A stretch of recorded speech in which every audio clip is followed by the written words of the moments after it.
লালমনিরহাট জেলা আমার মাহফিল, আমি যাইতেছি বাজান, কত রিক্সার খোঁজে আছি, একটা রিক্সা পাওয়া যায়নি। একটা রিক্সাওয়ালা দাঁড়ায় আছে, মাথার মধ্যে একটা সবুজ পাগড়ি, হাতের মধ্যে একটা তসবিহ, চেহারাটা কালো কিন্তু চেহারাটার মধ্যে নূর চমকাইতেছে, আর গায়ের জুব্বাটা তেমন ভালো না, পুরান। এই লোকটাকে সালাম দিয়ে আমি মনে করছি না জানি বড় আলেম হবে, অথবা তাবলিগ জামাতের কোনো সাথী হবে, অথবা কোনো পীর মুরিদের মুরিদ হবে। ওনাকে সালাম দিয়ে খালি জিজ্ঞাসা করছি, ভাইজান একটা রিক্সা পাওয়া যাবে? তখন সম্ভবত 12:30 মতো বাজে। ভাই একটা রিক্সা পাওয়া যাবে? উনি মুস্কি হাসিদা বললেন, হুজুর আমি নিজে রিক্সাওয়ালা।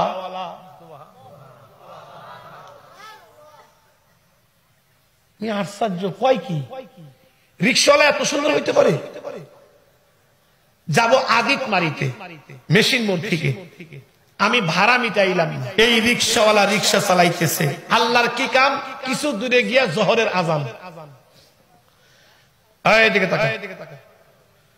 এখন আমারে কয় কি জানেন, যেই মাত্র আজান অমনি ব্রেক। হুজুর একটা কথা বলি, কিছু মনে করবেন না? না না না না, বলেন। কয় কিছু যদি মনে না করেন, এই যে একটা মসজিদ, আমরা দুইজনে ওযু করে নামাজটা পড়ে গন্তব্য স্থানে যাই। আমি কইলাম, ভাই আপনাদের এলাকায় জামাত কয়টা? কয় 1:30, একটা 30 মিনিটে। আমি কইলাম সামনে গিয়ে পড়ি, সময় তো এখনো আছে। আমারে কয় কি জানেন, হুজুর কিছু মনে করবেন না, আলেম মানুষ আপনি, হয়তোবা হুজুর আমরা যে আধা ঘন্টায় যাব, রাস্তার মাঝখানে যদি আজরাইল আসে,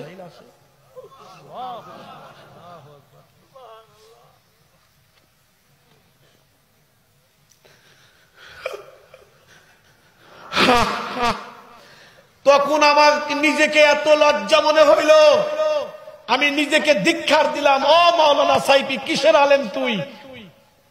তুই তো একদম রিক্সাওয়ালার কাছে জিরো। রিক্সাওয়ালার নামাজের মহব্বত, আর তুমি আধা ঘন্টা সময় নিতে চাও। আমি কইলাম আসলেই তো ভাই ঠিক, যদি আজরাইল আসে তো আমি বললাম একটা লোক অপেক্ষা করতেছি, একটু চলো ভাই। বাস আমার কথা অনুযায়ী উনি রিক্সা চালালেন। কাঁধে একটা গামছা ছিল, এই গামছাটা এমনি করে নিয়ে মাঝে মধ্যে দুইটা চোখ মুছে।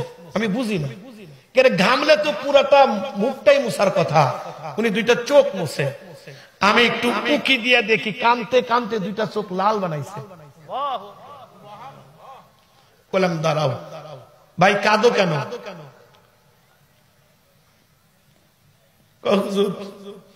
গরিব হইতে পারি, আল্লাহর ঘরে আজান হলে দেল আর টেকে না, আল্লাহর ঘরে না যাওয়া পর্যন্ত। চিন্তা করলাম আল্লাহর আশেকরে কষ্ট দিচ্ছি আমি, তাড়াতাড়ি চলো আমরা জামাত করি। ওযু করে জামাতে নামাজ পড়ে আমারে কয়, হুজুর কিছু মনে না করলে 1 কাপ চা খাওয়াবো। আমি চিন্তা করলাম একটা জুতার বাড়ি খাইলাম, না জানি আমাকে আবার কোন বাড়ি আমাকে চা খাওয়াইতেছেন। হুজুর একটা কথা জিগাই, চিন্তা করলাম আবার কোন ভুল। জি ভাই বলেন। আপনি কি আল্লাহর নবীকে দেখেছেন? আর একটু জোরে কর। একজন রিক্সাওয়ালা, তার কাছে নবীর খবর আছে। কিসের মানুষ হইলাম?